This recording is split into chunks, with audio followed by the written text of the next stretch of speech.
put a feeder on, unless there was a lot of honey coming in. And so then after I retired in 91, I experimented with that, and eventually, from 2000 on, that's the way I produced all of my honey. And then I would, in the fall, after I took the honey off, I put the feeder on a single story, and then as soon as I could, I'd go around and put the second deep over the top of that queen excluder, and I would feed them until that second deep was plumb full, and then I'd pull the queen excluder out. And then I would overwinter them that way. So Denny, you talk about one story and two story. What are you referring to that? I was using the deep boxes for brood chambers. So a two-story would be 2 deeps, and a single story would be 1 deep. Gotcha. Okay, thank you. As we get older, the weight of the boxes, so a lot of people's concern. And that 1 deep that Denny's talking about, I mean, I got it from him. Just use 1 deep if you're tired of lifting those boxes. And that's all I use now. Put a package in there, put your feeder on top. And I had, I know one hive had 180 pounds in it off of 1 deep. And I'm not trying to winter them. I gave the bees away this fall. But that, you don't have to lift it. I know a lot of people went to the mediums for their brood boxes because then they're, not so heavy. But now you have to break your brood up. Where with just 1 deep, you're only taking 1 hive up or 1 frame out at a time. There's no lifting. It works great. Yeah, I've never had bees in less than 2 deeps for brood chamber. Dr. Frugela always had 3 deeps, and I still put 3 on if I can. If that 3rd deep on the top is full honey at the end of the season, I just leave it there. It's like having money in the bank. You don't have to go out and spend that. If there's 50 pounds of surplus honey there in the spring, you won't have to feed as much, and whatever the crop is the next following fall will be that much, you can take it off. I prefer the deeps. They just make nice, nothing prettier than a deep frame with a perfect brood pattern in it.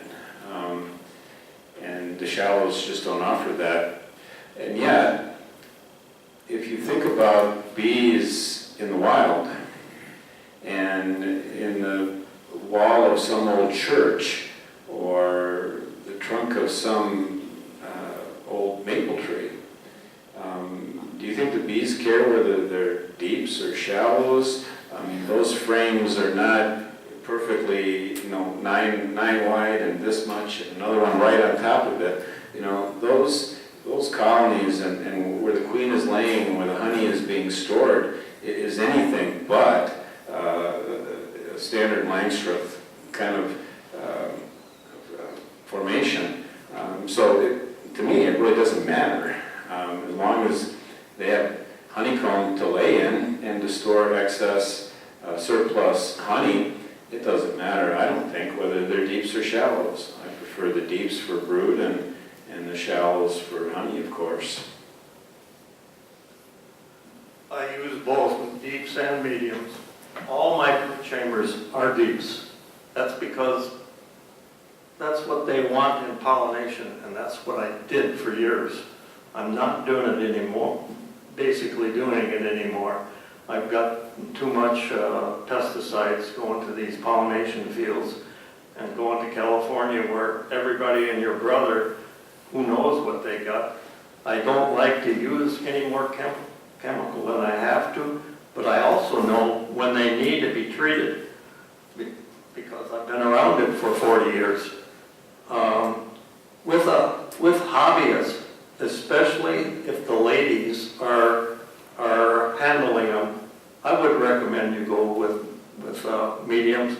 I don't sell any brood with mediums yet because I haven't gotten rid of a lot of the old chemicals, or the old frames, not chemicals. But anyway, I try to rotate a new frame in every nuke I bring back. I don't always succeed in doing that because I don't always have enough bees to handle the frames I got. So if you're new and you're, or old, I'd love to be all down to 6 5/8 anymore because I am ancient. I had a birthday yesterday. Happy birthday. Happy birthday. I'm going to go on to the back of the sheet here. For a newbie, how many hives should I start with and why? Two's, I think we'd all agree two. No less than two. You got nothing to compare it to if you only have one. And many times we've all, those of us up here that have mentored other beekeepers, they start with two and something happens. And by the time honey flow rolls around, they only have one. If they just started with one and that was the one that failed for whatever reason, they swarmed, they superseded, the queen died, whatever reason, they didn't thrive. So that's not usually the case. If you start with two, usually you're wintering two, but not always. So if you start with one, you run the risk of not having a full cycle, a full season. More than two for a beginner, yeah, I've seen that too, but first year, gosh, two's plenty. You can learn as much from 2 hives as you can learn from 22 hives. You don't need more than 2 hives as a beginner.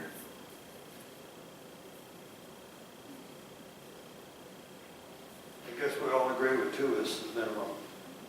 2 is a minimum. The reason being, there's a couple reasons. One, you're going to lose some. The old rule of thumb, I don't know if I've heard this many a time. If you buy 4 hives, you're going to get 1 junk hive, 1 super hive, and 2 in between. So if you're going to make your judgment on 1 hive, which one have you got? Yeah, for me, I always get the mean hive. But if you get that 1 super hive, suddenly you're dreaming of being a commercial beekeeper. And the next year, you might not have those super hives. Okay, now we'll move on to swarms. Take your hive tool and scrape some of that and put that in your mouth. Very bad idea.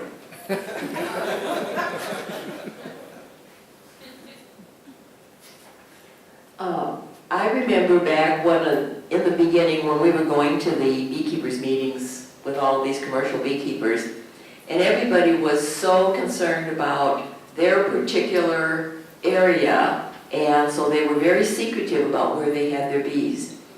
Unfortunately, the state had a system where you had to register your bees, and you had these huge maps, and every colony every yard had to be marked on there so that if they wanted to come out and inspect it any time, they could do that. So these people who didn't want you to know where their hives were now had to tell you where they were, and everybody's yards had to be 5 miles apart from everybody else's. 2 miles? Ooh, 2 miles apart. And so as a result of that, they'd lie about their honey crops. So if you ask them what kind of a honey crop they got, oh, it's terrible, just awful.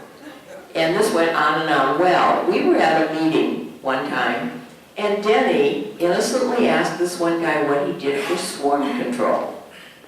And he went into this big, long explanation about he goes out to his yards and he takes the hives and he tips them over on their back. You think of doing this with 4 or 5 boxes? Anyway, he tips them over on the back. Well, if they're queen cells, now the queen cells will have a curve in them. They'll curve down. And as a result, the queens will not survive, and so therefore you eliminate your swarming problem. And then in a few days he goes back and he sets them all back again.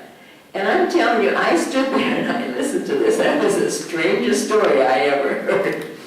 So on the way home, I asked Danny, I said, would that really work? And he said, no, he's just giving me a story. But I believed him at the time.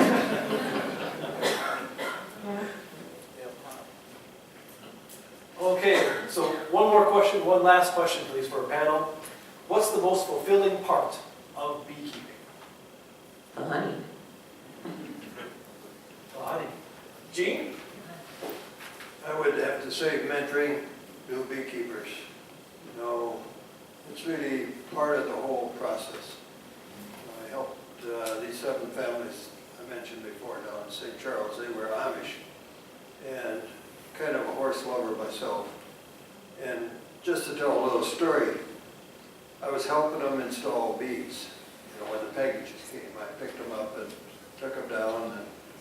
And this one place, he said, well, we have to go through the pasture and up this hill and over. It was muddy. I have an Astrovan, but it wasn't going to go where he was going to go. I said, how are we going to get the bees over there? You know, the packages. He had this buckboard wagon with a team of horses.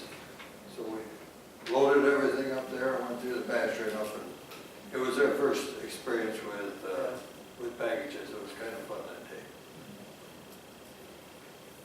Actually, the most fulfilling thing I have is giving presentations and talking. Schools are fantastic. If you can get into a school, especially the like 7th to 9th grade, 6th grade schools, they're really, really interesting and they really love it. Especially if you take a little bit of honey and a cracker, and then everything gets sticky from then on. You know, bees are just a wonder. If there's a more highly evolved insect on the planet, I don't know what it would be.